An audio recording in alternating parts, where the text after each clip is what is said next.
We're at Lago Maggiore on the centre layout running in the reverse direction, and we're in Group 3 cars. Oh, okay. Oh well, here's a lap guide.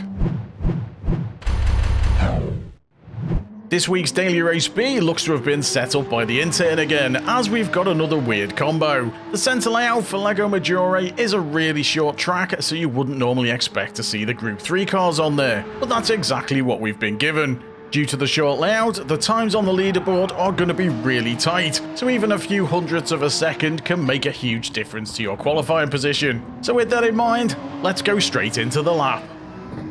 As you come onto this straight, you'll be on the left hand side, but you want to make your way slowly over to the right as we start the new lap, and looking out for your braking marker, which is where these two lines cross on the right hand side.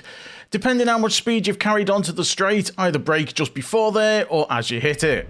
You want to brake in a straight line, keeping over to the right hand side. We're going for a latish apex to try and square off this first corner. The end of the shadows of the trees on the left are a decent turning in point. You want to aim for this curb, cutting across it, but try not to take too much of the orange curb because it will unsettle the car. You get back on the power as you've hit the curb, and then head towards the right hand side of the track. You don't want to take the corner too tight because it will cause the end of the car to skip out. Also be careful of hitting the wall on the exit, as this will get you a 1.5 second penalty. This section of the circuit you will take completely flat out, but I've slowed the footage down just to point out a couple of turning points. The first is this curb on the right hand side. As you go past the start of that, you want to turn over to the left hand side, cutting across this white painted section, and then you're looking out for these signs on the left. As you go past there, you want to be turning it over to the right, and you're aiming to cut this curb but avoiding the orange curb like before. From there, you're looking out for your next braking marker, which is where these two lines meet on the curb. As you might notice, I'm quite far over to the right in order to prepare my line for the next corner, because instead of braking in a straight line, we're going to be swinging immediately over to the left. This allows you to keep close to the curb and carry a decent amount of speed around the corner.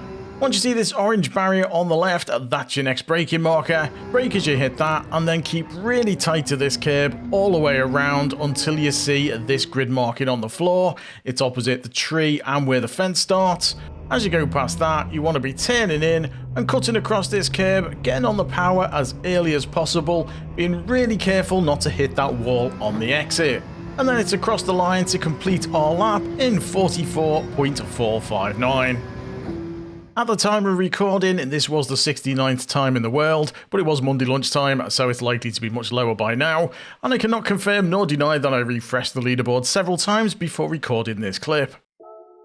As usual, I've shared the replay, so if you go into the discovery section and search the replays for Gr.3, you will see the replay of this lap available for you to watch from any of the other viewpoints.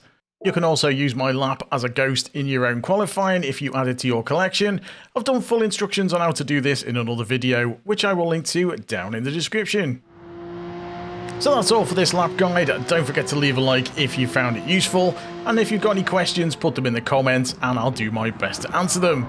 I've been Gr.3, thanks for watching, and until next time, why not check out one of these two videos, or consider subscribing to the channel. If you want to help the channel out further, we do have channel memberships available. There's also a link to that in the description. I'll catch you later. Bye for now.